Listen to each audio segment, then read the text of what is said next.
रात को कार्तिक के मम्मी पापा घर आए तो कार्तिक ने उनके सामने एक अजीब सी जिद रख दी। वो कहने लगा कि मुझे दादी दादाजी नानी और नाना जी चाहिए। कार्तिक 9 साल का था।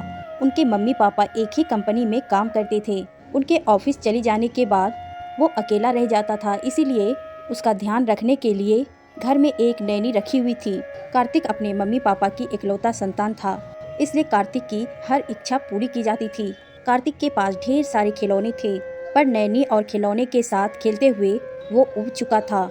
इसलिए एक दिन उसने मम्मी पापा से कहा कि वो लोग उसे छोड़कर ऑफिस ना जाए करे और उनके साथ घर में ही रहे।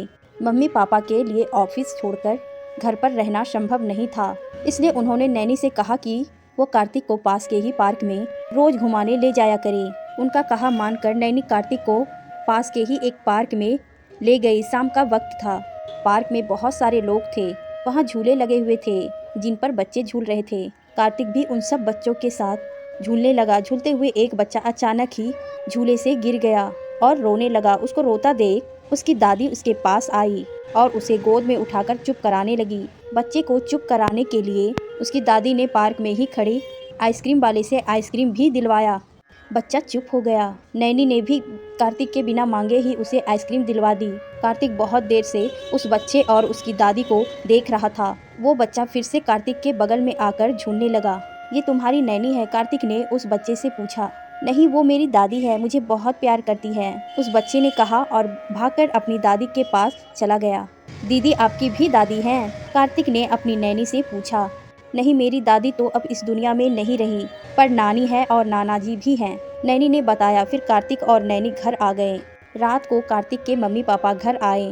कार्तिक ने उनके सामने एक अजीब सी जिद रख दी। वो कहने लगा कि मुझे दादा दादी नानी और नाना जी चाहिए। उसके मम्मी पापा उसकी बात सुनकर चौंक गए। नैनी ने बताया कि पार्क में बहुत से बच्चे अपने दादा दादी के साथ आते हैं। उन्हें देखकर कार्तिक के मन में यह बात आई। कार्तिक की मांग गलत नहीं थी, पर पूरी भी नहीं हो सकती थी, क्योंकि चारों में से कोई भी अब इस दुनिया में नहीं था। और रही रिश्तेदारों की बात, तो उसके मम्मी पापा दूसरे शहर में रहते और रिश्तेदार दूसरे शहर में थे। मम्मी पापा ने कार्तिक को समझाने की बहुत कोशिश की, मगर वो नहीं समझा। उसने नैनी के साथ पार्क जाना भी बंद कर दिया और हमेशा चुप चुप और चिढ़ा हुआ रहने लगा। कार्तिक की ऐसी हालत देखकर उसके पापा को एक उपाय सूझी। चलो आज हम दादाजी दादी नानी और नाना जी सबसे मिलेंगे, कार्तिक के पापा ने कहा। कार्तिक बहुत खुश हुआ। फिर उसके मम्मी पापा उसे एक वृद्धाश्रम ले गए। कार्तिक को देखकर वृद्धाश्रम में मौजूद वृद्ध लोग बहुत खुश हुई। उन्हें कार्तिक के रूप में एक पोता मिल गया था और कार्तिक को दादा दादी कार्तिक सभी के साथ खूब खेलता रहा। फिर वो लोग रोज शाम को वृद्धाश्रम के लोगों से मिलने जाने लगे।